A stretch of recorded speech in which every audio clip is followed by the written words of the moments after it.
Miarabantsika. Maro amintsika nangataka n'ity lesona ity dia kafaliana tanteraka nizarako an'izy amintsika. Voalohany indrindra manasa anao no partage fa tena important ity ho an'ny namanao mazoto mitendry tarabasy.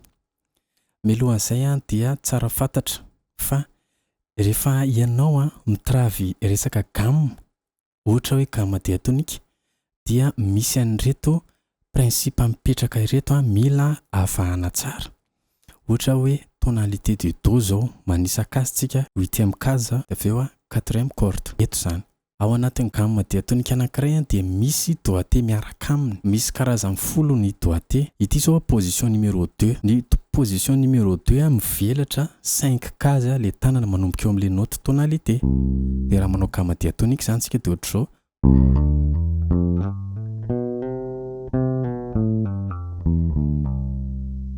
Be amintsika mahalala an'izay. Fa rehefa tena ampiasaina izay dia mety misangojy isika rehefa tena raikitra ny feokira anankiray na improvisation anankiray. Io indrindra ny ilaintsika an'ilay kotrana an'ilay doigté. Ohatran'izao zany le ataontsika ampiasatsika mode iônien.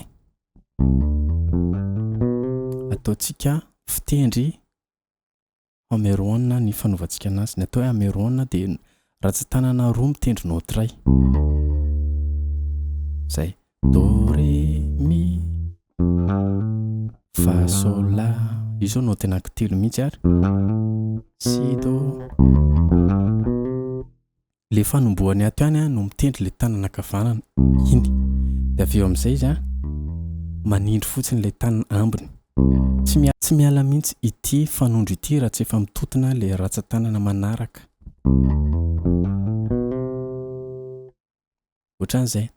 Zavatra anankiray manaraka dia mila ataontsika milahatra tsara chiffre ilay note. Ohatra hoe do zao 1, ré 2, mi 3, dia mi tondra eto 4 fa, 5 sol, 6 la, 7 si. Ohatr'izay. Fenotsika le note. Ilay 5 case tendrentsika hatraty. Do, ré, mi, fa, sol. Sol zany tapitra. Afaka tohizana ato ambony. Si, la, sol, fa. Raha 4 corde ny gitara-bassanao dia tsisy an'izay. Dia mitsanona eto ihany tsy maninona. Dia izay nataontsika somary vitesse aingakaingana kokoa.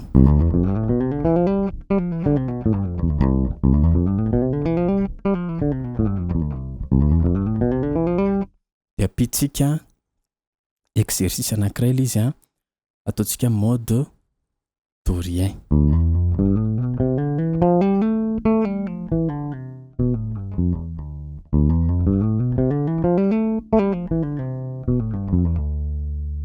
Dia afangarontsika izy roa dia izay ilay exercice-tsika androany.